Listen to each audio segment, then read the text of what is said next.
one guy per wheel. So once again, let's just confirm the lineup for the feature race here. 40 laps of the Eastern Creek Raceway, and it's France on pole position courtesy of the win in the sprint race. Nicolas Lapierre will lead them away. Alvaro Parent for Portugal from second place. Then Brazil, Nelson Piquet Jr. looking to take another win perhaps. Devaney for Ireland. Then it's Robbie Kerr of Great Britain. Giuliani of Switzerland, and then the Netherlands, Jos Verstappen. Alex Yoong driving for Malaysia. Canada are 9th on the grid ahead of Italy. Australia and Pakistan are back on row 6. Then it's Russia and New Zealand. Johnny Reid determined to move up the order. USA and China are together on row number 8. Then it's India and Japan. Shimoda just entering his second race in the series. Austria and Basil Shaban of Lebanon had a good result last time in Estoril in the feature race. They're followed by South Africa, Mexico, Germany and the Czech Republic. And we've got a couple of quick guys towards the back there, or potentially fast guys, although the Czech car, they just seem to be struggling for pace all weekend. Didn't really qualify that well. They might struggle from the back. There's how they line up. There's the view looking down the grid. I hope they've cleared up that area entering into turn number 1. Well, there's still a lot of that dust they put down to clear up the liquids on the track. In fact, as the safety car set off on its exploratory lap around the circuit, there were plumes of that dust coming up from behind the car. That's just one car going over it at maybe 60 miles an hour. When you get a field of 24 cars coming down at close to certainly 130 miles an hour from the standing start, it will be very, very much worse, and it will have an effect on visibility, particularly those cars that are coming down from the right-hand side of the grid, more so in the middle and the back of the field. So I think we'll see a bit of excitement. We might even see contact. We could see cars certainly running wide in turn 1, and as we saw in practice, those cars sometimes come back onto track pointing in the right directions. Other times they come back at 90 degrees, and on some occasions they were coming back at 180 degrees to the traffic. And with 24 cars on track, that's quite a lot to contend with. There we are looking at Lauda and Matthias Lauda. It's a pretty intricate helmet design. It's a pretty impressive helmet design, that, for Lauda, isn't it? Yes, his father used to have a very plain helmet, and I think Matthias started off with that. But there are some arty and crafty people in Austria who come up with designs, and that's a particularly subtle one that you need to get right in with the camera, as we did there, to really appreciate it. But some of the work of art in these helmets, I mean, really are outstanding. There we are looking at Stephen Simpson driving for South Africa. Of course, we've seen Thomas Scheckter in the car the last couple of meetings, but he's not racing here this weekend. So the youngster who raced at Brands is in the car. And there is Salvador Duran of Mexico. He had that coming together with Germany, but he can still give us a wave. And we'll see whether Mexico can pick up points. It's going to be hard from back there, but coming into this meeting, they were 7th in the championship before with the sprint race. Of course, losing out a little bit, they've now dropped to 11th as a result of the incident with Germany. Yes, I think the key to this race is going to be how you plan your pit stops, whether you get opportunistically a good one or whether it's just where you've decided to come in. Thank you, having Australia, decided for to coming. prior. Let's hear now from Sheikh I hope you Maktoum. enjoy the show. As promised in Portugal, we promised that we'd be here and would provide some good entertainment, some good family fun. I congratulate you on your win today and beating New Zealand. And I wish New Zealand and Australia the best of luck in this competition. Gentlemen, for the pride of your nations, start your engines. And the signal is given, and 24 A1 Grand Prix V8 engines are fired up.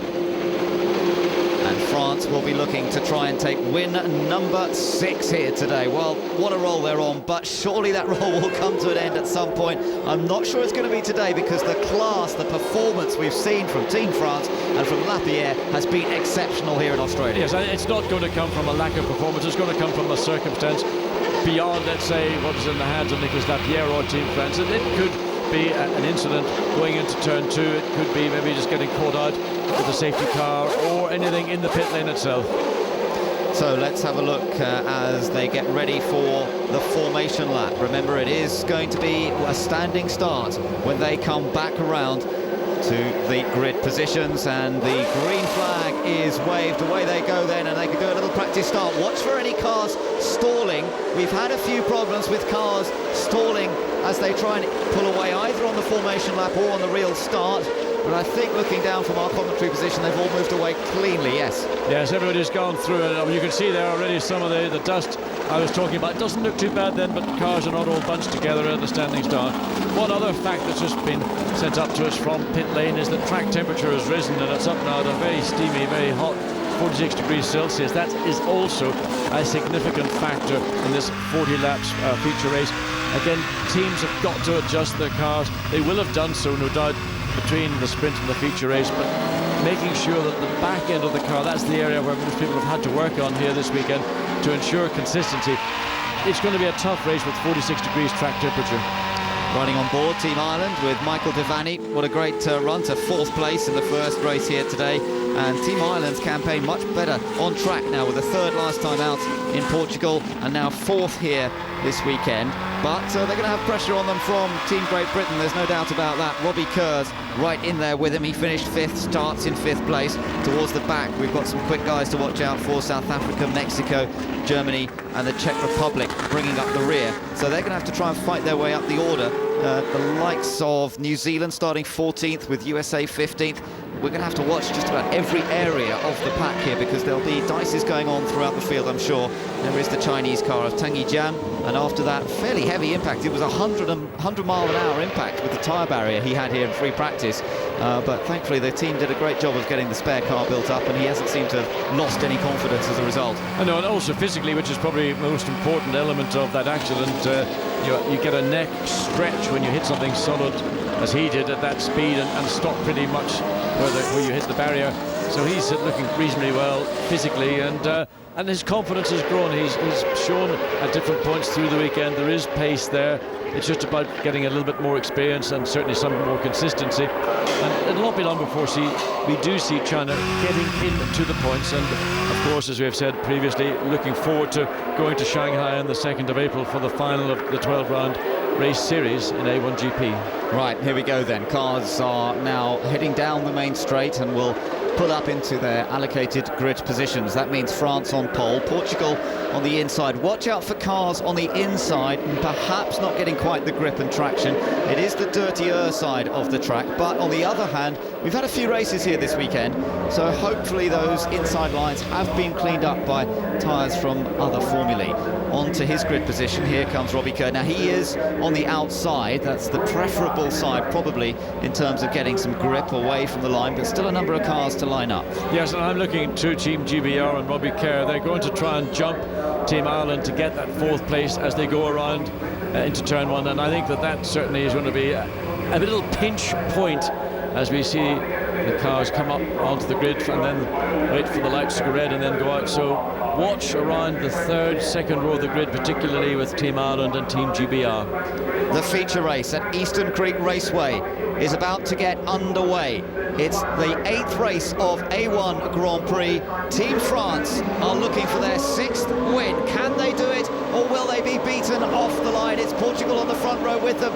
Watch out for the battle behind as Brazil gets away from 3rd place on the grid. Ireland challenging. Not a good start from Team Ireland, and they're under threat initially as they come into the first corner. Switzerland making a good start there. Oh, a bunching going on through turn 1, but they've made it through there safely and heading down towards turn 2. And France is 2nd. Portugal lead. France and Brazil battling for 2nd as Ireland go on to the dirt. Yes, Ireland did get squeezed out by GBR, and as a consequence, they've gone off at turn 1. I think one of the Japan left on the grid, another white car. We couldn't quite see what it was, but look at that, over that bumper, which again, look at the group of cars in that midfield bunched right up together. And Great Britain have had a good start as well. They're up near the front, but the race leader is Portugal. It's France in 2nd, who just managed to fend off Brazil. And Portugal have got a brilliant getaway here. Now can we see another country win in A1 Grand Prix? Alvaro Parent leads. France 2nd, Brazil 3rd, Great Britain in 4th place. Robbie Kerr putting the pressure on Nelson Piquet Jr. And then I think it's the Swiss car of Neil Yarni. So Piquet in 3rd place, Great Britain in 4th. Ireland dropped all the way back because of that squeeze going through turn 2. So a lot of work for Michael Devaney to do as we see the cars again, that tail of the field really nowhere to go, just have to wait until they come up to turn 12 and then think about it going down Main Straight. Notice Canada was right at the back, so it all went wrong for Canada on the opening lap. Look at the lead that Alvaro Parent has got. Now the task for Team France to close up that gap. And but look at Great Britain and Brazil. Great Britain and Team Brazil as they come down the straight. Robbie Kerr, can he pull out? He's not going to be close enough, but he's side by side, almost touching wheels left, rear, right, front. Now will he have a dive down the inside? Piquet can defend. He goes down the inside, he takes it, but can Piquet switch back? He's got the momentum. Kerr tries to close the door. Piquet forced onto the curb. Very, very aggressive driving from both drivers. Great move from Robbie Kerr. Great Britain go up into third place, and Kerr is third, Piquet is fourth, and Robbie Kerr really went for that hard. They were both using power boost, and Brazil using it quite a lot there, but Piquet has ended up back in fourth position, and Great Britain are now in third place. A very, very good challenge down the inside by Team GBR. Piquet tried to hold position. He tried to make the cut back, but Kerr was able to recover sufficiently to defend that newly found third position, and he's consolidating. Well, an interesting opening lap, or a couple of laps here. Certainly lots happening. Look at Australia are well up. They're up to 7th. Australia having a great run. Pakistan and Team Ireland battling there. The two cars coming around in 10th and 11th places. I think Ireland's just managed to get past Russia. Yes, it has. So that brings Ireland back into 11th. But, of course, Michael Devaney should have been further up near the front. He just lost out at turn 2. He lost out, actually, at turn 1 because Robbie Kerr got up along and inside him into turn 1. He tried to go the long way round. Didn't pay, but here he is now. He's coming into the pits. Pit stop for Ireland already. Early pit stop then for Team Ireland. And this is an interesting tactical choice. And a number of cars coming in from the back of the field. 5 in total have come in at the end of lap 2, so this is tactics already. A lot of teams, as I mentioned, they did not want to give up this opportunity of taking that very early pit stop. Michael Devaney was the first of those 5 cars, and there we see the Irish team indicating where he's got to get his car to. Clear pits. This is crucial because he's now got the opportunity to get in, out quickly. He can then make up time in clear air. He's got the natural speed. We saw that in the sprint race. He's now got that opportunity when he goes back out on track. Now remember, the pit time there is recording it from coming pit in to pit out. It's the whole stop from start to finish in the pit lane. 31.8. That looked like a good stop for Ireland. Let's see how the others get on. Germany, Canada and Austria all in the pits at the same time. So is India. 32.0 for Canada. That's not a bad effort. But you can see the Irish pit stop was the fastest of all of those. Yes, then that will play to the strengths of Michael Devaney, who ran strongly in the sprint race. But we're back at the front, and look at Alvaro Parent, Team Portugal. That gap he gained on the first lap, well, it's stabilised. It's probably now closing. It was 1.1 as they came across at the end of the third lap. It's now just 1 second. So Team France is eking down that advantage. Australia are on the attack. You could see closing up to the back of the Malaysian car. 6th place Malaysia, 7th place for Australia. Here we are on board with Will Davison, and he's got an opportunity here perhaps to make some progress, get some more points in the early stages still of the feature race. All of the top 10 yet to make their stops. Of course, they're going to wait a while longer, as we've seen other guys further back making their stops early on. Down the hill they come. Watch out for the Netherlands, right in behind Australia as well. Into the pits for an early stop as well. Team USA, Brian Herter at the wheel. You know, for the teams that are running in the middle of the field to the back, the smart thing to do is to make that pit stop early. As long as you've got a car that is reasonably well balanced, you can get in, you don't have any pressure on the pit stop itself. You get back out, then you run in clear air. You're not being impeded by cars around you. If you stayed out and maybe waited until the back end of the race, you would lose track position, but ultimately you would lose time, and that would be the key to your final position. Talking of losing time, John, Portugal is being caught by Team France. Look at these two cars. Portugal had a big lead a little while ago, but France is getting closer and closer. Nicolas Lapierre for Team France, bearing down on the Portuguese car, and he's just trying to play it patiently. He might have lost out at the start, but this is a long race. There's plenty of time to go. There's a pit stop to deal with as well, and he's now just getting that little bit closer to the back of the Portuguese car. Great Britain running in third, Brazil in fourth, Switzerland in fifth, then it's Malaysia and Australia flashing past the camera at turn 1. So Nicolas Lapierre and Team France will close down to the back of Team Portugal. Let's look again at the start and see the third car on the right. That's Robbie Kerr. He got a great start, got alongside Team Ireland, then move over to the right. And once Robbie Kerr is through, then behind O'Rourke car. So Ireland coming down on the outside, and that is the reason why that Ireland ultimately lost out because they were in the wrong part of the track when it counted. Just trying to see what happened up front because it was just a bad start, a little bit of a poor start by France, and Portugal sailed away, didn't they, with the lead right from the start there. So France just didn't get off the line at all well, and so busy looking behind, Portugal made a brilliant standing start. It was just a beautiful start from Parent. And look how busy it was at the tail of the field as cars sweep from right to left, and those on the left-hand side saying, look, we're here already. There you watch Ireland. It just Michael Devaney just too late in the brakes. He thought he might have had a chance to sneak back and get one of those places he had lost, but too quick into turn two, outbraked himself, went off track. Now it's down to the team who've done a good job in their pit stop, and once again Michael Devaney to try and find some of the ground he lost. That really was a lightning getaway by Parent, but France did well to fend off Brazil. Now look at all, oh, this is still, sorry, looking at that replay. France got down the inside, Brazil had to give him room, and it was Devaney who ended up on the grass. Yes, just a driver error on the part of Michael Devaney. So I think it was Canada who ended up... Oh, Australia, that is a big shot. No, not Australia, South Africa. South Africa. South Africa has had a big accident, but the driver already out and clear of the car. That's Stephen Simpson, he's fine, but that is... Can we see what happened here? Oh, it's coming out of turn 7.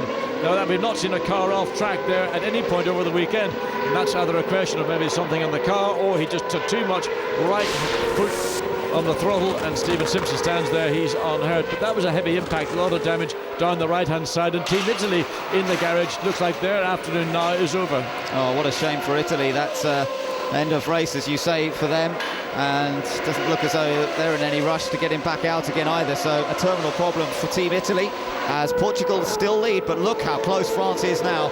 It's Alvaro Parent versus Nicolas Lapierre. Third place still for Great Britain, but Great Britain's Robbie Kerr's got to watch out for Nelson Piquet Jr. behind.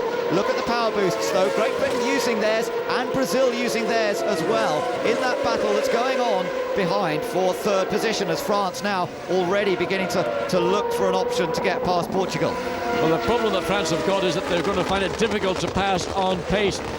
They're capable of running even quicker. They're capable of running much quicker, but we've just heard that in fact Portugal have been penalised a drive-through for a jump start. So in fact, now we know the story of what took place at the start. It was a jump start by Portugal, and Nicolas Lapierre is in effect the leader of the race. Oh, what a disappointment for Alvaro Parent. Well, the start did look mega there, we have to say, but it's been deemed a jump start. We're now riding on board with Piquet, and this will become, of course, the race for second position. Once Portugal do their drive-through penalty, it means this will become the race for second place between Robbie Kerr of Great Britain and Nelson Piquet Jr. of Brazil.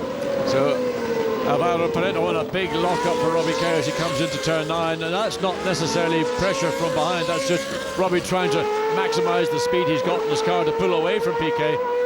Nelson Piquet Jr.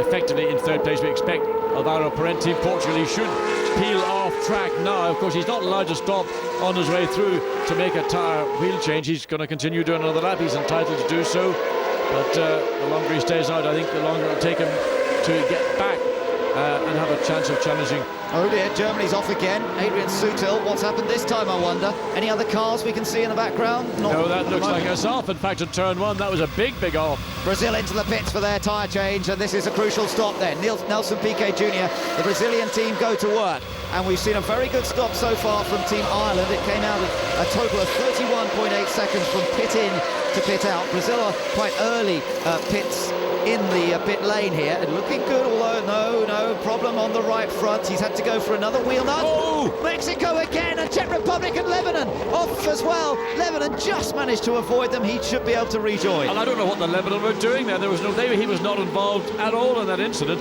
It was between two other cars, and suddenly Lebanon just finds itself adding a show that was 2 cars to make it 3, and luckily there shouldn't be any injury, certainly. A slower stop than planned for Brazil. This could give Great Britain a chance of taking second place on the pit stops once Parent has made his drive-through penalty. France will be leading this race, and Robbie Kerr will be second for Great Britain, but He's got his pit stop to do still. We saw a problem for Brazil, and that means Piquet's going to have his work cut out here this afternoon. Alvaro peels off. He's now going to drive. He's not going to drive. He is. Both. And France were going to come in and make a pit stop, and the French team said, no, stay out, stay out. You've got the advantage. Now you've got clear air. You can pull away your tyres. Your car's in good shape. Use that to advantage. And when we feel it's time to come in, then we will give you instruction.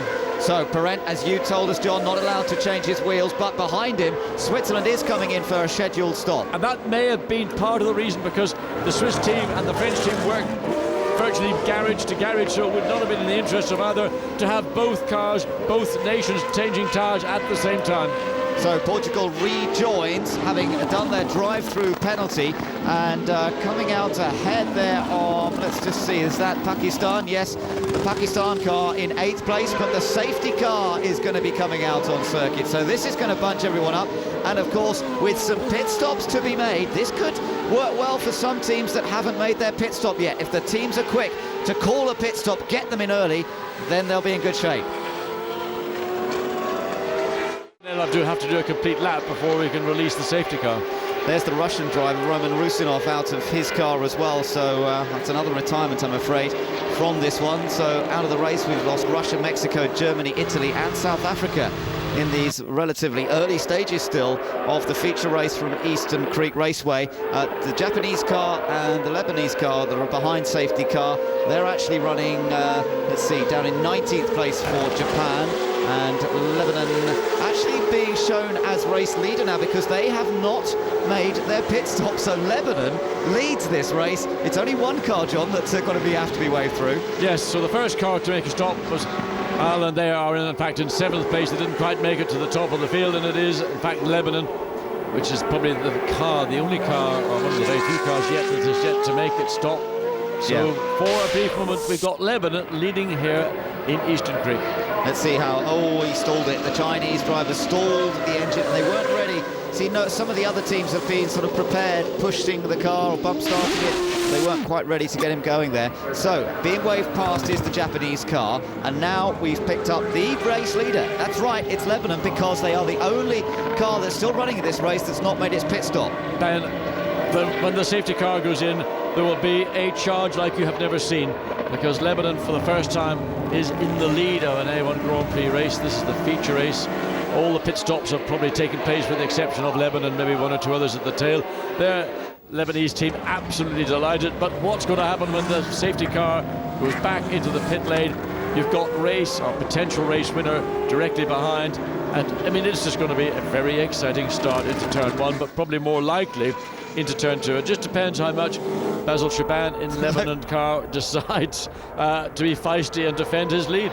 Flags are waving already for Basil Shaban. He's leading a round of A1 Grand Prix. I tell you what, this is also going to give Great Britain, Switzerland, Netherlands real hope, because France, of course, could have a problem getting past Lebanon once the race restarts, and those guys who are behind could be in with a shout of gaining some places here. Look at that, Lebanon P1. That's something that they weren't expecting to see. And of course for Basil Shaban, this is new territory. He's never been in a situation, never had to deal with the pressure, and of course he knows behind him is effectively the race leader, and he's also got pressure coming from Team GBR, and Switzerland, Netherlands, Malaysia, Ireland, Australia, Portugal, New Zealand round out the top 10.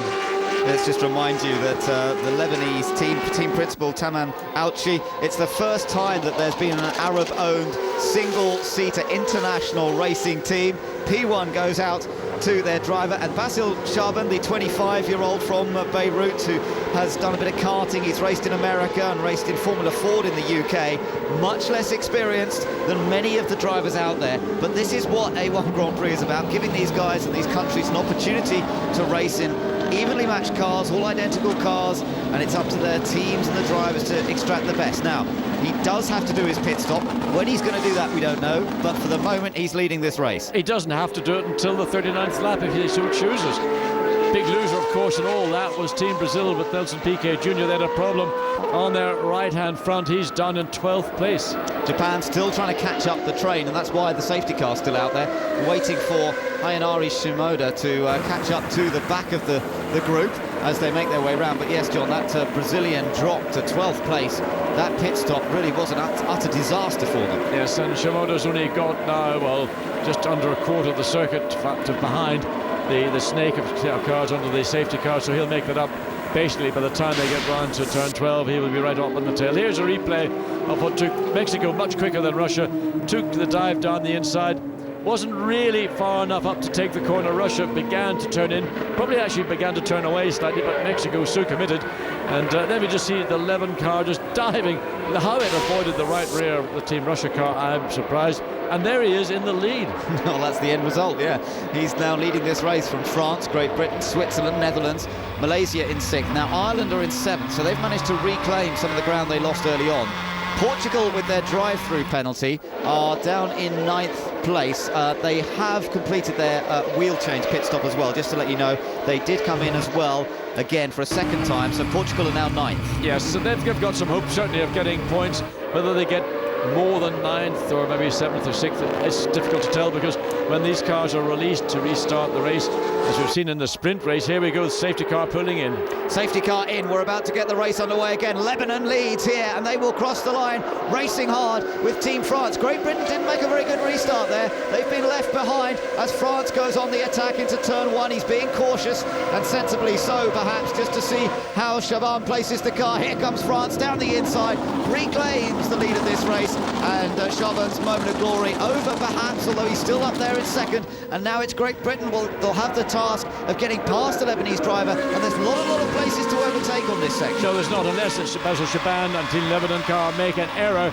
But for Team GBR, Robbie Kerr, he had a poor restart. He has not had good restarts at any of the safety car interventions so far this weekend. They're coming through 5, trying to get up alongside into 6.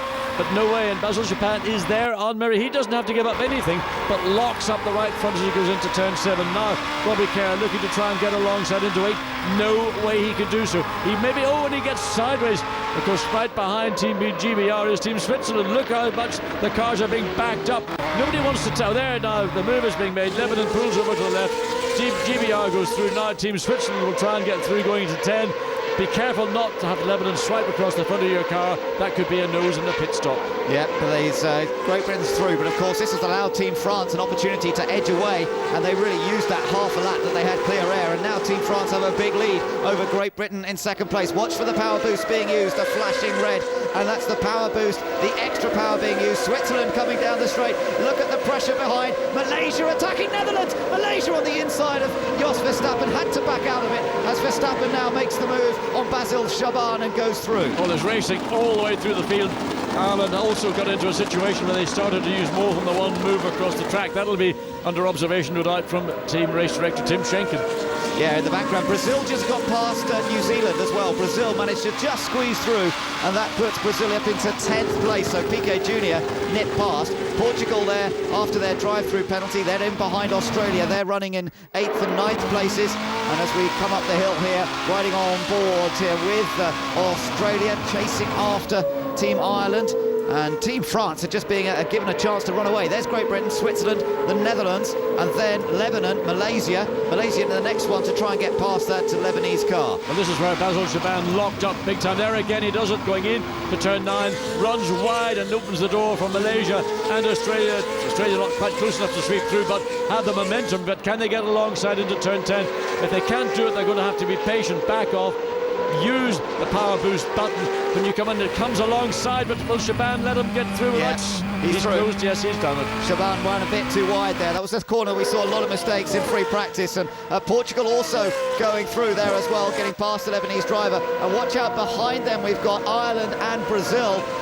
Brazil having got past New Zealand on the last lap, but Lebanon staying just ahead of Michael Devaney of Ireland, and Brazil. Piquet's taking advantage here. Piquet's down the inside. He's got past one of them. He's got past Ireland, and can he now get past Lebanon as well? Well, Ireland and Brazil side by side in turn 2, but Piquet and Brazil have got the advantage. Ireland has to fall back into line. New Zealand now challenging Ireland. Look at Michael Devaney working like a dervish to try and keep Ireland's car out of the grips of New Zealand. That was clever racing by Piquet there, because he just judged that to perfection. I thought he might try and go for Lebanon as well, but sensibly he backed out of that. Now he's got the task of getting past the Lebanese car and gaining on. What was that? Just a big lock-up from Alvaro Perez. But Piquet has got to be patient. He wants to get past. He's got the speed to get past. He just has to wait until a bit of track comes up. It's been in the last 2 laps into turn 9 where Shaban is locked up for Team Lebanon, this time on the inside. Piquet tries to go around the outside. Forget it, you're leaving the door open, Piquet, to allow other cars to come. Look, traffic everywhere. They're boring past him. New Zealand have managed to get past Team Ireland in all that. So there, the black car ahead now of Team Ireland. So New Zealand gaining a position maybe up into the points, just up into the points. Oh, but we hear that Brazil have picked up a drive-through penalty. Would you believe it? For a pit lane infringement. Something went wrong on their pit stop, and they didn't do it according to the rules apparently. And Piquet is going to have to come back through the pits again. So we're looking at Team Ireland chasing Team New Zealand. Just behind we've got Team USA. Brian Herter suddenly finding speed that really has not been there all weekend. Yeah, so New Zealand, then Ireland. Look at this, Canada down the inside there. And now Canada getting past Lebanon. Austria trying to do likewise. And poor old Basil, he's dropping down the order quickly now. Well, the best thing is he's not made a mistake that's involved an incident. He's driven under extreme pressure with lots of cars much faster than him, much more experience, and he's done a good job. I have to give credit to where it's due, and Basil Shaban for Team Lebanon is doing an outstanding job. Well, so's this man. That's our race leader. It's Nicolas Lapierre for Team France, who now has a 5-second lead over Great Britain. Robbie Kerr runs in second place, but with the time lost behind Lebanon after the restart, not a lot he could do about that. Malaysia running 5th, Australia there in 6th place. Australia winning the battle with New Zealand again, because New Zealand's down in 9th. There's New Zealand, the black car, followed by Team Ireland in 10th. So this battle has been really a reverse battle for Ireland. They've gone backwards after having had a great grid position. They lost out in turn 2. Now locks up. There's the flag indicating to Brazil they've got to come in and make that penalty drive through for a unconfirmed infringement. It may have been maybe more than one corner worker assisting. Remember, we saw he had a problem in that right front wheel. Maybe that's where the infringement was occurring. Oh, well, it's just they haven't had a lot of luck in the pits recently, Brazil, and it's costing them dearly, unfortunately for Piquet, because he's racing hard, but he's going to lose a lot of time. He'll leave it probably till the last moment, but it's still going to drop him way down the order and out of the points. Into the pits for his pit stop now. His tyre change has come, Basil Shaban. He led the race. That was glory enough for the moment, and now it's time to put the new tyres on. Well, there's no need to hurry here, because it's going to be a smooth pit stop, get him back out on the racetrack. Look at that. France and Nicolas Lapierre. Now he's really using the maximum he's got with both tyres and the car. His lead, as he came across the line at the end of 16 laps, was 6.9 seconds, and it's probably going to increase beyond that, certainly into 7 seconds over Team GBR, who are under pressure from Team Switzerland. Remember, Neil Yarney complaining about unwell, being ill throughout the week and feeling weak after 10 laps of the 20-lap sprint race. Well, I'll tell you what, when you focus your concentration on adrenaline or operating at 100%, you forget about weakness. Just get in and drive the car. Now, all we get to see, I should imagine we'll see Piquet having to peel into the pits this time around. Coming out of the final corner, this is where we'll expect to see him cross over into the pit lane. I think he was heading that direction. Yes, he turned in. So he's in for his drive-through penalty. Meanwhile, the battles continue on further back. Japan running in 18th place, and they are battling with China for 17th, with India just ahead. So India, China and Japan. The Far East have got, or Middle East and Far East have got their own battle going on at the back there. As for his drive-through penalty, here comes Brazil. And it's just gone wrong again for them in the feature race. Oh, and there's more contact. And Czech Republic and Lauda, Team Austria, they contact down in turn 2. And one wonders really, I mean, it's not difficult, it's not a hard corner. I mean, 2 drivers racing, and I suspect the Czech Republic was the marginally quicker of the 2 cars.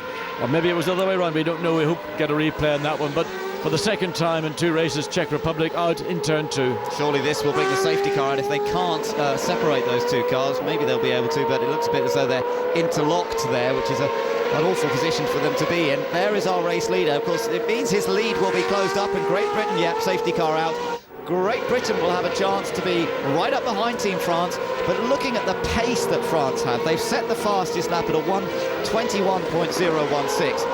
Massive pace they have here at Eastern Creek. It's going to be very tough for Robbie Kerr and for Great Britain to pass the French car, and they're on for a great result, a second place. I mean, the second place is probably where they are rightfully positioned right now. They haven't got the out-and-out pace that we've seen from Team France, but Robbie has got to help himself a bit more. He's not made the best restarts onto the safety car, had 3 of them over 2 races, and so far he's not been right on the throttle when it needs it. Well, it's in fact Thomas Enga, the more experienced of the 2 drivers, and Mateusz Lauda just took his line, and one has to say the blame for that one lies really with the Czech Republic. He didn't commit himself, he wasn't far enough up, and consequently the position for both drivers is retirement at turn 2. Well, there we are. He looks... it's a difficult one, isn't it? You'd have thought that perhaps there would have been, I don't know, awareness. The trouble maybe is they could have given each other a bit of space. They both could have given each other room to work. The trouble is, once a driver is committed, as the Czech Republic was, although he wasn't alongside going into the corner, when you are into a closing gap, and that gap was closing continuously, the inevitable is going to happen, and that's where inexperience on the part of maybe Mateusz Lauda contributed to an incident that was an avoidable incident, in my opinion. So, safety car is out again. We've got 22 laps still to go in this race, and let's just remind you what's going on. France are leading. Their gap has now, of course, been completely annihilated. They did have a 9-second lead before the safety car came out, but it's France, Great Britain and Switzerland, the top 3. So Giuliani's going okay, despite not feeling very well. He's still in 3rd. Netherlands in 4th, Malaysia 5th, then Australia in 6th place. Portugal, after leading early on and having a drive-through penalty, are now 7th. New Zealand at 8th. Ireland 9th, and Canada in 10th place. Then 11th is USA, 12th Pakistan, 13th India, 14th for China, 15th for Japan, and Brazil, now having made their drive-through penalty, are down in 16th place, with the final runner now, the Lebanese car, running in 17th.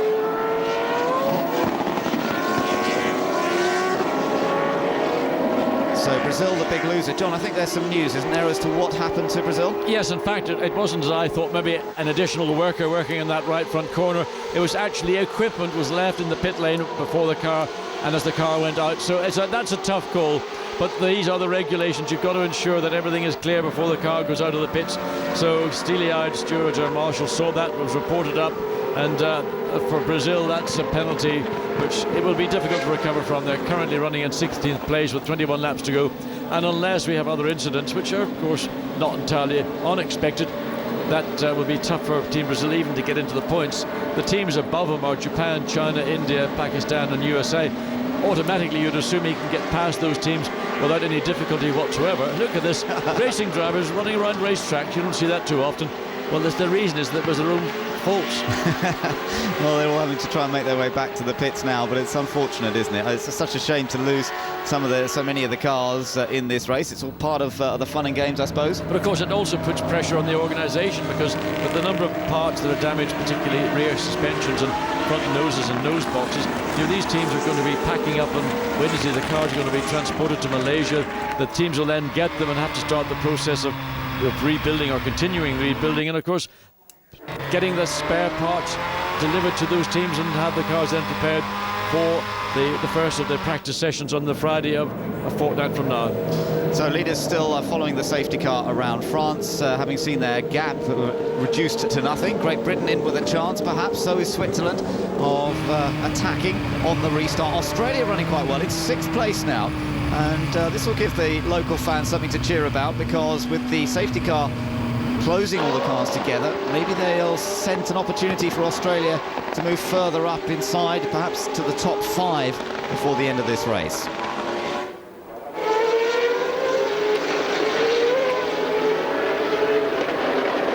21 laps to go in the feature race from Eastern Creek Raceway. We've lost a number of cars: South Africa, Italy, Germany, Mexico, Russia, the Czech Republic and Austria, all out of this race, but that leaves 17 cars still in. It's France that have the advantage over Great Britain and Switzerland, but we're going to be seeing a restart in a few moments' time. Not just yet, the safety car light's still on. They come across the line one more time as they still attempt to clear away some of the stricken cars from turn number 2.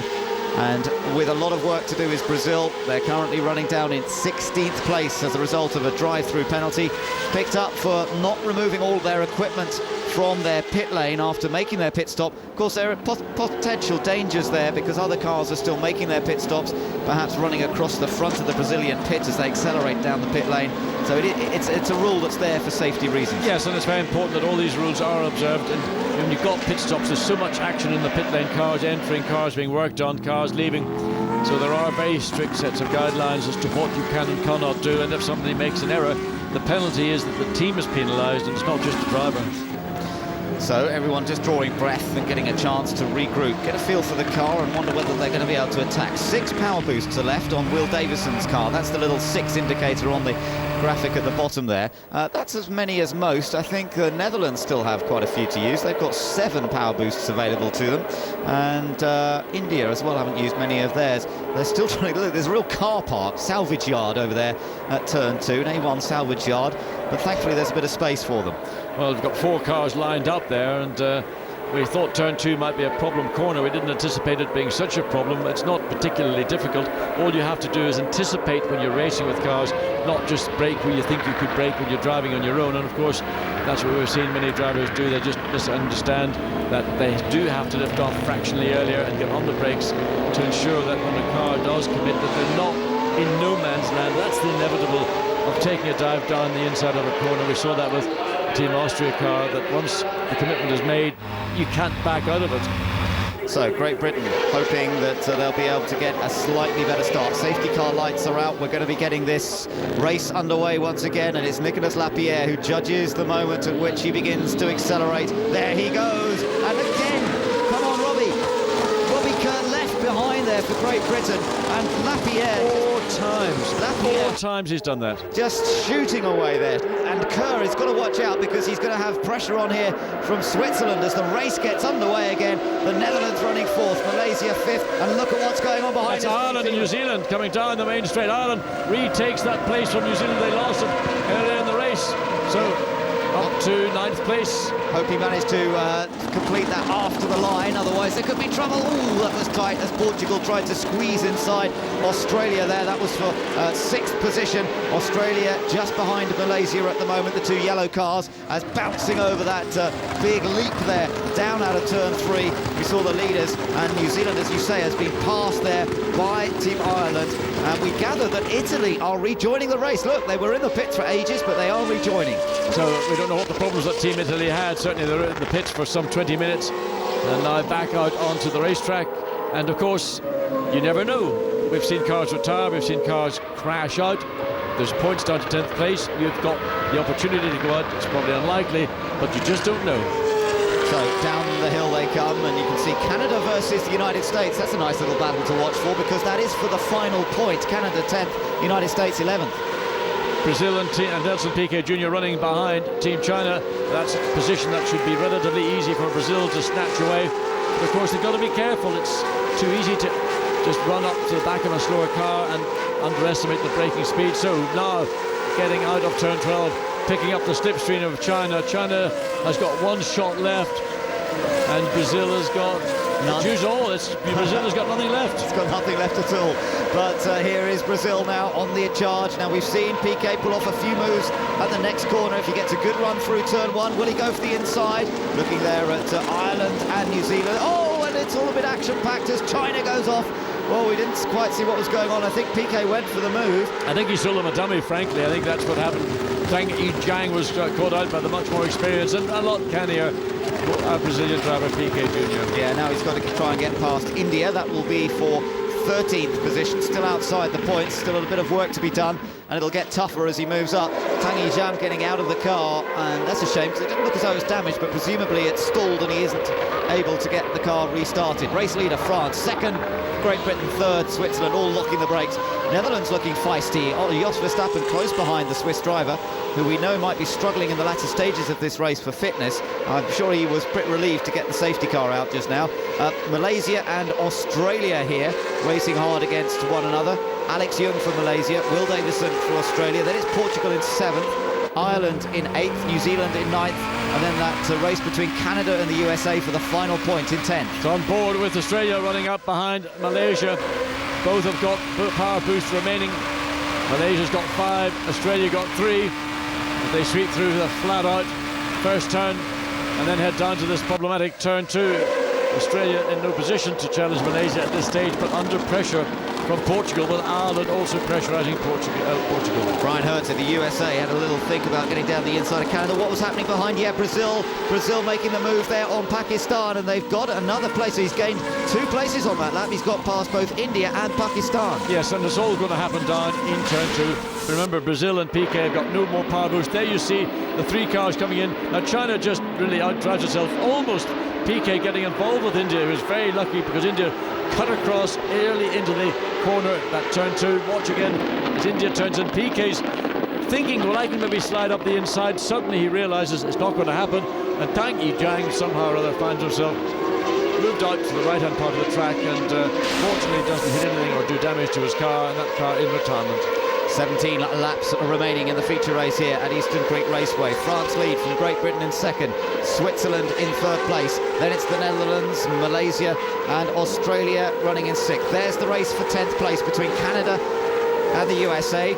Youngster Sean McIntosh, who's moved up from Formula Renault, but has already featured on the podium in A1 Grand Prix. Right behind him is Brian Herter, a winner in IRL in Champ Cars, a real championship contender in top-level single-seater racing in the United States. But here he is in his first A1 Grand Prix event, and finding that it's all very close and very competitive. There's the Lebanese car putting some pressure on Japan. That's for 15th place. That is for position with his new tyres. And he's having a go down the inside, and a good pass by Basil Shaban. But can he hold it? Can he? Does. He's going to go around the outside. He's going to have the advantage. Yes, he retains the advantage side by side, but Shimoda comes across the front, and Basil Shaban in Lebanon. Well, he's learning. He's probably learned in this race more than he's learned in his entire racing career, and I think he's enjoying it. Yeah, it's great racing, isn't it? That's the point of A1. You get battles wherever you look, and certainly Japan and Lebanon having a good little dice there between the two of them, side by side for a couple of corners. Japan emerging in front and holding on to 15th place, so 16th place for Lebanon. The rest of the cars out of this race. Just ahead of them is India, the youngster Ahmed Ibrahim, 16-year-old youngest driver in the race. He's just a few car lengths ahead of them at the moment as we return to the group that's sort of just at the bottom end of the top 10. And look how PK has caught up to the back of the American car. There is a Chinese driver, and that's nice to see the support. There's a lot of Chinese fans here, obviously, this weekend, and it's lovely to see the support he's getting. But here we go, look, PK in the green and yellow car, now tucked in behind Brian Herter of the United States, and this could get very, very interesting. Well, Brian Herter's got 1 shot left of his power boost button, but PK and Brazil have got nothing left. The battle really is between Canada here, Sean McIntosh, and Brian Herter for Team USA. And PK's got the quicker car, and he goes up the inside. A mistake from Herter. He over-braked himself going into turn 2. That's an error from a driver of that. Oh my goodness! That is a bad accident. We've seen a very, very big accident from somebody here, and I think it's the Japanese car. The back end of the car has been completely separated from the monocoque, the carbon fibre monocoque, the survival cell around the driver, and that has been a big, big accident. Yes, now, this a safety car immediately. That's an accident that will require the safety car on track, and we think that might have been it coming out of turn 1. We couldn't really get a wide enough view of the part of the circuit, but I suspect that was on the exit. Something, either driver error or something beyond the driver's control, has caused that accident, a very high-speed accident. And you see that level of damage to a car. But of course, when a car does that, it looks much worse than it is. There's so much energy will be dissipated when the engine separates from the chassis. And there we see the car with Shimoda sitting there in the car. I mean, he will be dazed, bruised, and not really knowing quite what has happened to him as the medical and the safety workers get to that. And now is a red flag or what is no safety car? It is a safety car, but be careful behind, Robbie Kerr. You've got to slow down. Well, the safety car on circuit then, and It is the French team ahead of Great Britain. This will bunch them all up again. There are 14 laps remaining in this race, but this is going to be a longish safety car period. Something went wrong in turn one, very, very big time for Hayanari Shimoda. Whether he ran wide or whether there was contact with another car, but he made contact. Let's look at, well, that's just the accident when it came to a stop. I mean, he's basically all right, except probably really bruised, shaken and stirred. Yes, and as I said, with the engine gearbox package, the survival cell is what's key to a driver in an incident like this. Concern from the Japanese team pit wall, of course. They want to see how their driver is, and it's the first meeting that Hayanari Shimoda has been at the wheel of the Japanese car. The Japanese team missed the last round of the championship in Estoril, and driver who's got a lot of experience in sports car racing in particular, but obviously suffering a big accident there. So everybody else now, again, a chance to draw breath and just settle down, try and keep it calm as they wait to see how long this safety car period is going to last. It is France still leading from Great Britain and Switzerland, and Great Britain on to match their best result of the season so far. Robbie Kerr finished second in Germany after a tremendous fight back through the field. This time he's done it from a little further up the order, but he's driven very well. Further back, we saw just before that incident, Piquet had just managed to get past USA, and of course that now means that Brazil are on the verge of getting at least 1 point out of this. Oh, somebody's pulling off now. I think that's Team Canada, I think it is. Now he's got suspension damage. I wonder, was there contact? I mean, that accident that occurred in turn one was not a normal accident. The car, we've seen cars go off on turn one, and they've gone off much further around the corner, and that's a right rear suspension, so there may well have been contact between Japan and Canada. We can't remember clearly if they were close together on the racetrack.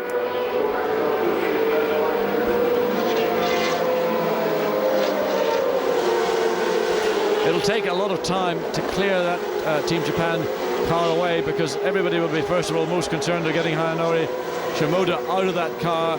Medical will be there, evacuation teams will be there to get him out of the car. They will not remove a driver from a car until he is stable. That's the normal procedure in events where you've got accidents at this level. Then it will be a case of clearing away the residue of the car, the bits and pieces of bodywork, the carbon fibre, most of which, fortunately, is way away to the right of this picture. We're not seeing it. We're just trying to look and see if there's any marks on track. There's one there you can see going across that piece of white rumble strip almost towards the end of the corner. Now, whether that's the Team Japan car, we can't see. But in the meantime, work is going on, and safety workers and medical crews will be working with Hayanari Shimoda to ensure he's comfortable and safe. Now that Canada has pulled off, it means Brazil is in the points, and that means that he's up into 10th. There's Sean McIntosh out of the Canadian car, and what a shame for him, because he was on for getting some points. He'd been fending off Brian Herter for a number of laps, and now out of the race, nothing much he can do about that. It brings Brazil up into 10th place. New Zealand will be Piquet's next target when the race gets restarted. New Zealand currently running 9th, Ireland 8th, and Portugal in 7th. India there in the middle of the group. They're running 13th at the moment, so that's not a bad run. I think that's pretty much where they finished last time out. In Portugal they finished in 13th, so one further improvement there for Arman Ibrahim, and India will be on for their best result of the season. Still not in the points. There are the 4 nations that have yet to score any points at all, and they are Lebanon, China, India and Russia. We've lost China from the race already. We've lost Russia from the race, so the only 2 that could still score of those that haven't are India and Lebanon, and they're currently running in 13th and 14th places, 3 places outside a point scoring position.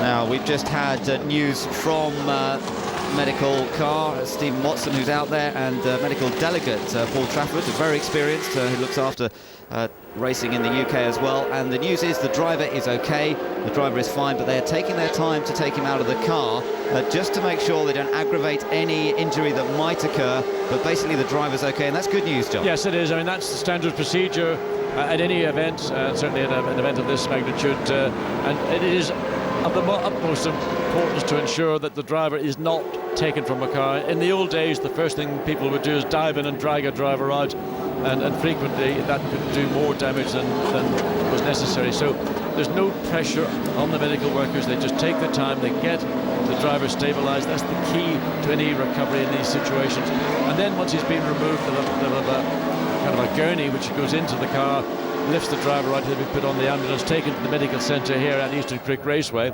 and then if he needs further medical attention will be transported either by helicopter or by road to the nearest of the designated medical centres close to either in Sydney or in the Parramatta general area.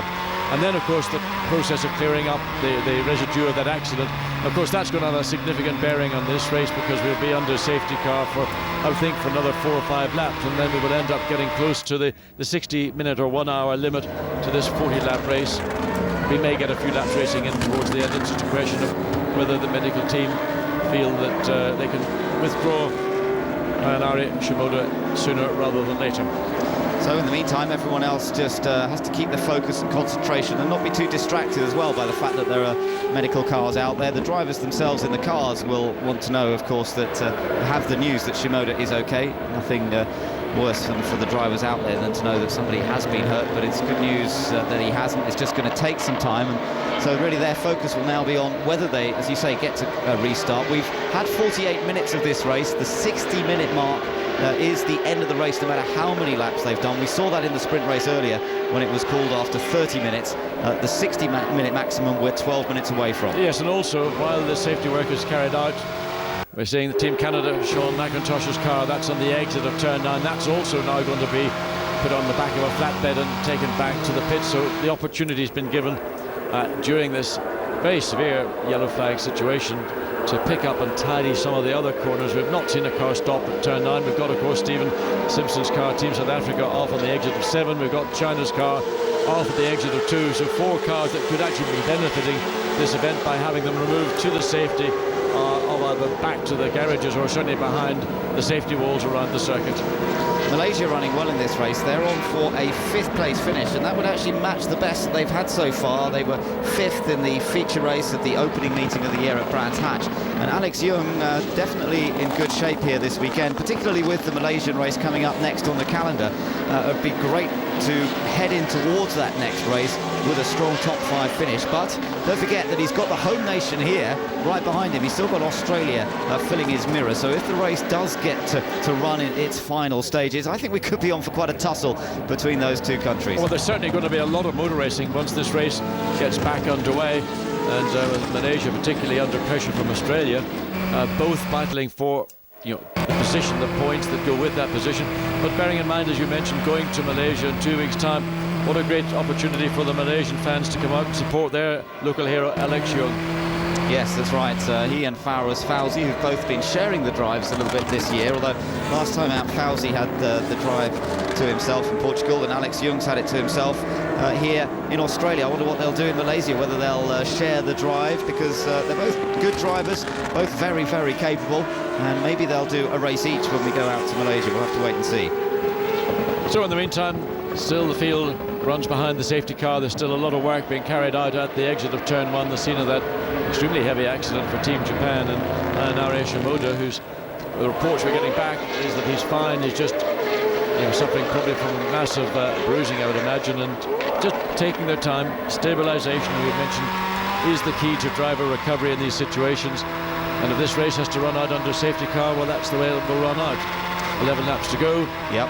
And France looking for another win. I mean, what a tremendous run of success the French team is having at the moment. They're looking for their 6th victory, and it's not just 6 wins, it's 6 in a row as well, from 2 different drivers, from Nicolas Lapierre and Alexander Premat. They're also, of course, looking for getting a bit more prize money out of this race, because if they take another victory, well, they'll be on for another $300,000. They're the top money earners already. There is the safety crew doing its work nice and slowly, nice and steadily, and just making sure that everything's okay with Ari Shimoda. But he's out of the car now. You can see how the car has broken in 2, but that's pretty much exactly what the car is designed to do. Yes, when we saw the accident for the first time, obviously you look and think, my goodness, what a tremendous, horrendous accident. So let's have a look and say, well, look at that. You can see that was, I don't know what speed he was doing, but certainly probably still doing 120 or 30 miles an hour when he hit just the end of that tyre barrier. Fortunately, he just did hit the end of the tyre barrier and not the unprotected concrete barrier, which was just adjacent to where the car has come to a stop. Now, we don't know what caused that accident, whether there was contact with another car. We did see Team Canada As we look down now from that view helicopter shot, as Hanare Shimoda is removed to the ambulance and be taken to the Circuit Medical Centre. But to go back to the images that we saw of the car with the engine separated from the chassis, that's good, because what that does is dissipate so much energy that would otherwise be transmitted into the driver. So the more bits that come off, the more energy that is dissipated. The key in any accident is the survival cell, the part that the driver sits in, the monocoque we call it, full carbon fibre monocoque, and that looks like to me it stayed totally intact and really protected the driver in a way it was designed to do. Yes, thankfully, even though he's being stretchered away, the news is good concerning the driver. I mean, he will be very, very sore after an impact like that. The sort of speeds that were involved there were immense, and the impact was very high. So maybe no broken bones. Well, you know, we don't know that for sure yet. But even if not, he will be very, very sore indeed. Yeah, I mean, I've had impacts in different times in my career, and sometimes you end up with severe bruising, sometimes external bruising, other times internal. It's the internal bruising, of course, that's probably the most difficult thing to recover from, because you can't always see it, but it does cause a great deal of discomfort, and just a little bit of time, probably a few nights in hospital, just to allow him to recover in the security of that situation. We'll see Hanare Shimoda back on his legs again, and hopefully very shortly back as we look at that's what's left of Team Japan's A1 Grand Prix chassis.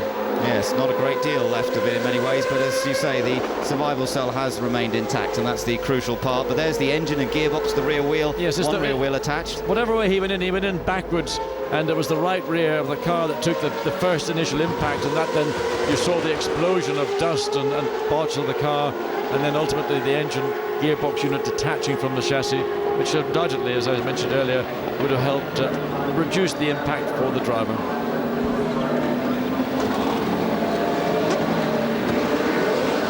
There are 6 minutes available still. As you can see, the clock counting down. Just under 6 minutes to go in this race. It will definitely be checkered at the 1 hour mark. The question is whether we will get any racing in before then. There's still quite a lot of clearing up to do, and so whether we'll even get a lap in or not too sure at this stage. Ambulance heading off with Shimoda in the ambulance now, being taken off to the medical centre, and as that's happening, of course, they are doing their best to clear away the broken bits of car, get them out of harm's way, and perhaps they'll clear the track, but it's going to be a marginal thing. And one of the other issues, of course, is the cars have been running around now for 7-8 laps. They'll be more behind the safety car. Tyre temperatures will be down, they'll be low. The tyre pressures will correspondingly have dropped down.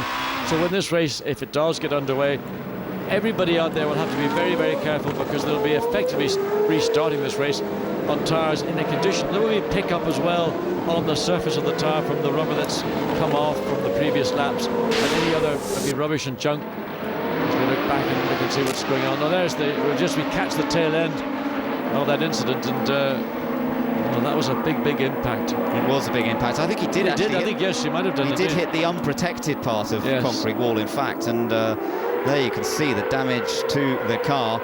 But the marshals there very quickly indeed. I mean, that was, and you'd see that there's movement in the cockpit. That's the first sign that any of the marshals. Now, the marshals themselves are not allowed to touch a driver in these situations. It's only the medical delegates that can get in there and help the driver. So across the line they come again to complete another lap. Little bits of rubber being thrown off. Not little bits. There's large lumps of rubber. That's the pickup that occurs when you're running on a racing slick tyre and it's not running at racing temperature. There is rubber around the racetrack that gets picked up on the hot sticky rubber, and then it adheres to the surface of the tyre, and of course you get a huge out of balance when those bits start to fly off.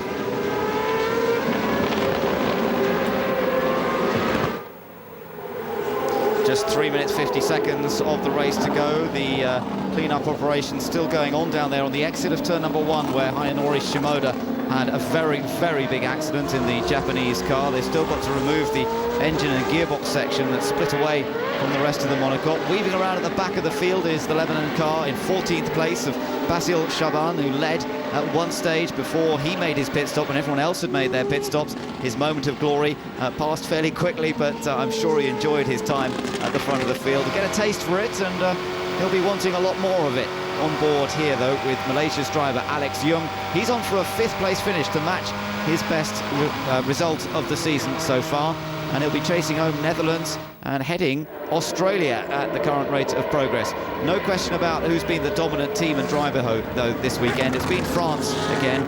Nicolas Lapierre, he's ahead of Robbie Kerr on the road, and he's just been in supreme form. The whole team has been superb, and his race engineer Chris Gaughan telling me earlier that he really rates this young man. He was the youngest ever winner of the Macau Formula 3 race, and it's just the way that he deals with the whole racing environment, not just in the car, but how he deals with the whole team. He's very impressed. Well, he's a very tranquil guy. You see him in the pits. He's not, as are some drivers are, they get very hyper when they're around a racetrack, when they're about to get into a car. So the lights are just... The lights are out. Yeah, we are going to go racing here, John. We are going to get just over 2 minutes remaining. Yep, so we are going to get some racing underway here. Our Team France going to be under pressure here from Great Britain. Watch the restart this time. Lapierre has been brilliant on the restarts, and again he catches them out. He just decides when to go for it, and he's got that move totally sorted. And Robbie Kerr of Great Britain has a gap to deal with. Maybe all he's focused on is holding on to this second place. That's what he's trying to protect now. Switzerland still in third, the Netherlands in fourth. Now watch out for what's going on behind, because there could be some last gasp manoeuvres here. Well, there are coming down the main straight. You can see cars moving over to the left of track to defend, but Pakistan gets things better. That's Ireland trying to get past Portugal, but they couldn't quite do it, could they? Thought better of it, because on cold tyres at the restart of it, you don't want to take that unnecessary risk. New Zealand versus Brazil, that's for ninth place as well. The black car of New Zealand versus the green, yellow and white Brazilian entry. Right behind them, the American car. It's France still leading as they'll come around this time. I think they'll get one more lap in probably before they see the checkered flag as Verstappen of the Netherlands attacking Switzerland for third place. We haven't seen Jos Verstappen on the podium yet, but he's got to find a way past the Swiss car if he's going to do it here. Well, if Neil Yarny is feeling sick, he's had the opportunity to get a bit of a recovery for the last 8-9 laps running behind the safety car. All he has to do is make sure he doesn't make a mistake coming out of turn 12 onto that main straight.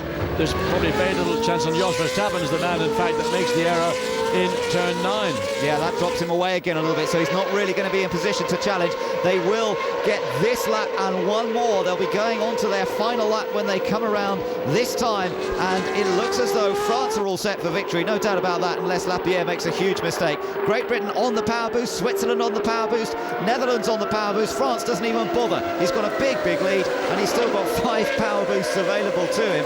Further behind, any moves going on. New Zealand under attack from Brazil. This could be for a potential pass, and this is for ninth. And defence from New Zealand, they move from right over to the left. Piquet looks for Team Brazil. He's going to try and cut back, but going around the outside, as we've seen Team USA sneak down the inside, almost locks up and almost, in fact, gets involved in that battle, but he's a part of the battle himself. He's in 11th place, Brazil in 10th, and New Zealand 9th. Great scratch still going on then for the final point here at Eastern Creek, but the race leader has drawn away once more. Still the Netherlands hounding Switzerland, wanting that position on the podium, but it's not going to happen surely unless Jos Verstappen pulls off some little miracle. That was a bit of a mistake from Yarny, but not a big one, and that doesn't drop him into the clutches of Jos Verstappen. Well, the key corner coming up here is turn 9. If one of these two drivers gets it wrong, the advantage will fall, and it's look at Robbie Kerr.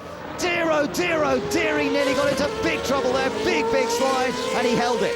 Well, I don't know why he needed to do that. He was not under pressure from Switzerland. It's Switzerland that's under pressure from the Netherlands, yet he outbraked himself, locked it up, skidded sideways, but recovered and is able to consolidate his second place. Here comes France to take victory number 6 of A1 Grand Prix, and Nicolas Lapierre has dominated proceedings in Australia. Second place goes to Great Britain. Oh, and everyone bunching up. And third to Switzerland. But Lapierre did what he did in the first race. He pulls off to the left, slows right down. Robbie Kerr, Team GBR, pulled across, and look at that. Lebanon delighted with their day's racing. They led this race on merit at one point, and that was a little sign of his pleasure. I'll tell you why, he just got past India on that lap. Lebanon just sneaked past India on that last lap to take 13th position.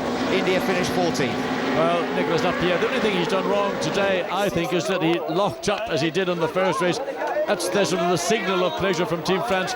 He didn't really anticipate that Team GBR had followed him over to the left-hand part of the track and had to make a smart move sharp right to avoid running into the back of Team France's winning car. Chris Gaughan in the sunglasses and the whole French team really enjoying this moment. They have looked strong all weekend, but what beautifully judged races from Nicolas Lapierre. Despite, you know, there were a couple of little issues. He had to deal with sitting behind Portugal in the early stages. He caught Portugal. Then, of course, they had the drive-through penalty and it was easy.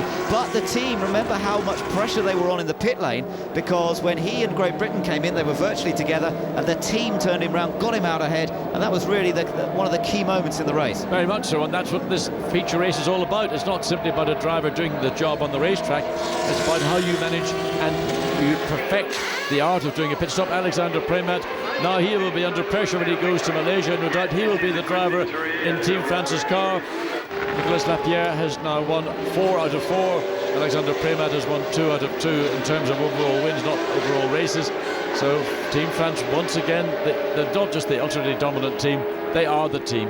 Yeah, they are the team to beat at the moment, and Nicolas Lapierre has shown them all the way home here. But second place for Great Britain, that matches their best finish of the season so far and gives them a tremendous boost in the championship as well. Switzerland on the podium once again, and Switzerland have been one of the most consistent performers, no doubt about that.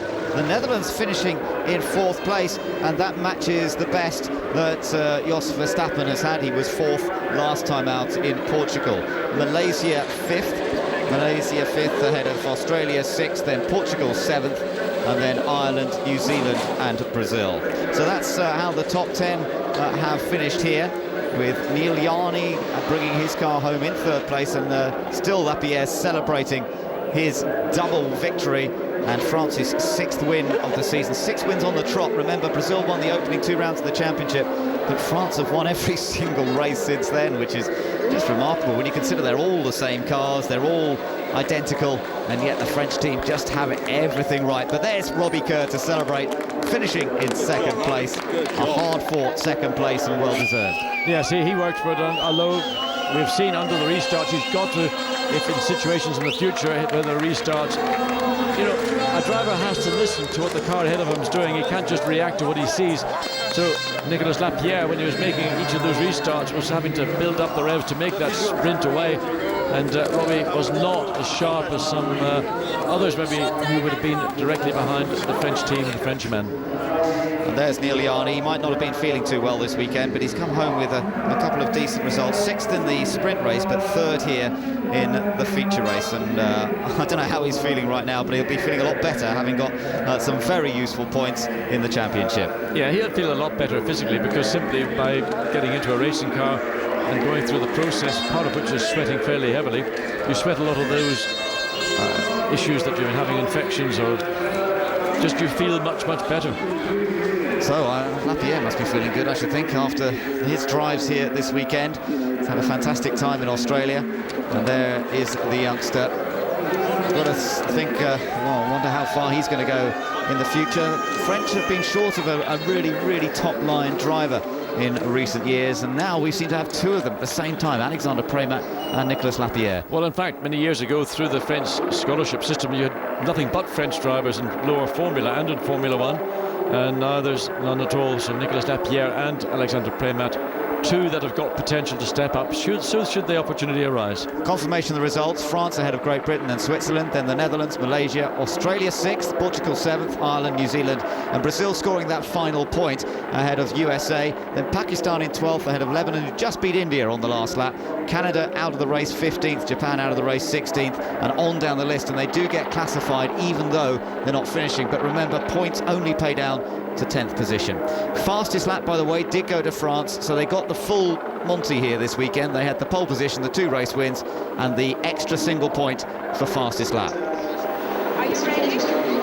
Well, drivers getting some refreshment. Some drivers may have had on board a water bottle or a refreshment bottle because today's condition is very much hotter. And this is a busy little racetrack. It's not as easy as others. There's not as easy a rhythm. You're working, you've got rises and falls, you've got quite a severe bump coming out of turn 3. And then, of course, you've got to hold your breath and hang on as you go through that high-speed turn 1. That was the scene, of course, of the big accident. Now this was where he stood on the brakes. I was just wondering if you're going to see that again, because he stood on the brakes and they were really bunched up behind him. Yeah, there it is. Look at the speed of Team GBR. Look how much he's going to swerve, and then Switzerland also. Now that is something that I would think that, again, drivers should be warned not to do that. That's fine if you've got a 10-second lead, there's nobody around you, but when you're only maybe 2.5 seconds ahead, that's something you need to be thoughtful about. France now on 71 points. Look at that. We're looking on further down the list. 7th Australia, 8th Ireland, but 71 points for France. They are running away with it a bit at the moment because Great Britain, of course, not so far up in the championship, although they've got a 2nd place. Switzerland going well, though, with another 3rd place to Switzerland. They will be closing up on Brazil as a result of that. But here we go, onto the podium. 3rd place for Neil Yarni, 2nd place for Robbie Kerr, but the race winner is Nicolas Lapierre. And John Surtees of Team Great Britain giving Robbie a big round of applause as we wait once again for the French anthem.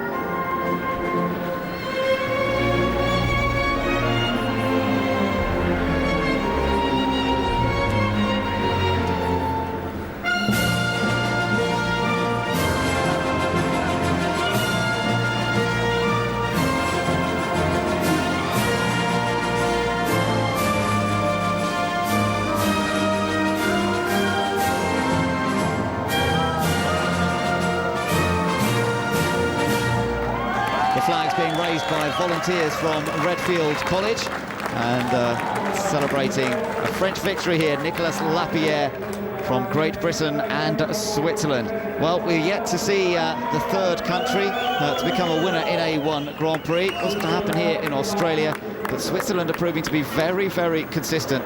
He's going to sleep well tonight, is Neil Yarni, picking up the bronze medal here in the feature race and the trophy. The team celebrating, and of course remember that the French and Swiss teams are sister teams here, so there's a lot of joint delight at both drivers being on the podium. But taking 2nd place and matching his best finish so far for Team Great Britain, it's Robbie Kerr. He'll enjoy that, and now he can build on that for the next round in Malaysia. But taking the gold medal and the trophy and another $300,000 prize money, Nicolas Lapierre. And also a point for the fastest lap, because he had the fastest lap in the sprint race and the fastest lap in the feature race, so 1 extra point going to France for those 2 outstanding fastest laps. Yeah, couldn't have been any better. He did it all. He got the pole, he got the 2 wins, he got the fastest lap. The 100% record here at Eastern Creek for Nicolas Lapierre, and it means that France are moving further and further ahead in the championship. They've shown great reliability, shown great teamwork today as well, particularly with that pit stop. They didn't have the kind of lead that they might have hoped for when they came in because of the safety car out there, and because Robbie Kerr, let's not forget, had kept him under pressure. A big slap on the shoulder there from Robbie, and it meant that it went down to the teams. Now, the British team has been superb on the pit stops, but today the French just had the edge. Yes, it was just, again, it's doing the pit stop, knowing there's pressure out there, but getting the car in, not having too many cars one end or the other end of you. And France have just perfected everything to do with A1GP racing so far this season. And of course, pit stops are equally important to what the drivers who are in the car alternate weekends are capable of doing. Well, I hope that the fans here have enjoyed the afternoon's racing. We had that moment of high drama and concern, of course, when we saw Shimoda's car very badly damaged, but as we've heard, the news is good. The driver is basically okay. I'm sure he'll be going through a whole range of checks now that he's been taken back to the medical centre, and we wish Shimoda a quick recovery from whatever injuries he may have sustained in that accident. But apart from that, we saw 2 races that had all sorts of excitement throughout, battles going on at the top end. France finding themselves back in 2nd place in the early stages of that feature race, following Portugal, and then managing to get in front when Portugal made that, had to have the drive-through penalty for jumping the start, so it seemed to be all going their way, but a very tight pit stop with Great Britain right behind them. They managed to emerge ahead, and from there on in, it was pretty straightforward work. Further down, as we saw, Portugal then had to battle their way up, and they recovered to 7th, so not bad. Yes, and basically, to summarise what we have been saying all weekend, is that, as ever, if you don't get a good qualifying run, you've got 4 chances to do it, your best 2 qualifyings are amalgamated together, then no matter how quick you are, even on a track like this, which did offer up some very good overtaking opportunities, it is very difficult. So you've got to start at the front to take advantage of your natural speed. Let's go and hear from the drivers now. Nicolas Lapierre, Team France, make it 6 from 6. Plenty of action out there. It probably wasn't the start that you normally get. Just tell us what happened with you and Parenti. I mean, my start was not too bad, but I was quite surprised to see Alvaro on the left so soon, you know. But then my team told me he had to stop and go, so just because his start was just normal, you know. But I made a bit of a mistake on first corner because the track was very dirty and I just slowed down too much. So Nessino get past me on the first corner, but then I overtook him on the braking on corner second. So it was okay because we were in front of him, which is very important for us. And then it was a very good race, very exciting, a lot of safety car, but anyway, it was very nice. You had lots of opportunity to practice your restarts with the safety cars out there. You seem to have perfected them. Is it easier from the front, or are the guys just not keeping up with you behind? You know, if I don't know, it just went right, you know, it's not easy, but yeah, I think I had a good strategy. We had like 5 safety cars today, so I just had to get good, you know, after safety car, because it's not easy with push to pass, you can be passed, but it went all right. Nicolas, thanks very much for the moment. Robbie Kerr, Team Great Britain. It was an exciting time at the end for you. I'm not quite sure if you'd say that. Lock up, you nearly lost a place. We had a lock up on the last lap, but I knew that Neil was a little bit too far behind to do much about it, and I just made sure I got good drive out the corner, and it was all okay. But no, it was a interesting race for us. We got a reasonable start, but a couple of people got a slightly better start. They went to the outside of the first corner, I went to the inside, and we came away in front, and I managed to get Neil into the second corner, sorry, and then I was just chasing down Nelson. Yeah, they had a great move past Nelson, and from then on, when you got to the front, it was really just holding your own. It was. Nelson gave me room, which was very fair of him, going into the first corner. And then it was just a case of keeping consistent pace. In the first stint, we were equal to France, but in the second stint, after the pit stops, our tyres weren't in quite as good a condition as theirs, and so we were just struggling a little bit for grip. Robbie, thanks very much. Neil Yanni, Team Switzerland. It's been a difficult week for you. You've not been feeling well at all. Is a podium better than you hoped for a few days ago when you were feeling your worst? Yeah, in the end I'm really happy with third, especially I think this race we survived well because there were so many safety cars. I was really happy about that actually. But no, in the end first race was not really what we wanted. Finished sixth, but second race with third I'm happy. You had to work right till the end though. You were fending off Jos Verstappen and Team Netherlands. He really made you work hard at the end. Yeah, well, we had a good strategy, so we came back, but Jos made the same strategy and was just always behind me. And it just got difficult because I just didn't have the strength anymore to hold the car, because I just still feel a little bit exhausted from the illness.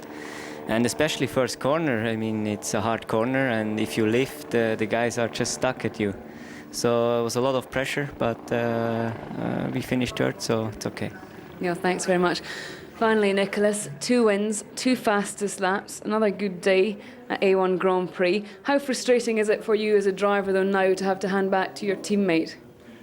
For sure it's difficult, but you know, we decided at the beginning of the year, so it was clear at the beginning. So just case, I like work with the team, with Alex. I think we do a very good job so far. So no, I don't complain about that. I'm really happy about the situation. Gentlemen, thanks very much. So Nicolas Lapierre, he's celebrating victory here. He's not too worried about the fact that Alex Premat will be taking over next time out in Malaysia, and France have a very comfortable lead going off to Malaysia, some 19 points ahead of Brazil, and Brazil with only a 5-point margin over Switzerland had better watch out. But John, there's been some news which does affect the final results. Yes, indeed. Team Ireland have been docked there. I think it was 8th place down to 14th because of an infringement, which we believe, and there we're looking to see now why he was 8th place. Now it's Piquet 9th and Brian Herta for Team USA 10th. We believe it was overtaking before the start-finish line, which after a restart under a safety car, of course, is prohibited. So their confirmation of that, and it means that he is dropped into 14th position. And of course that does change a little bit what's happening with the points, because it does bring the United States into a point scoring position. They've picked up the final point. Brazil picked up 2 points as a result of that. So a slight change there, and France still dominating the order, having taken the 6 wins in this year's series. So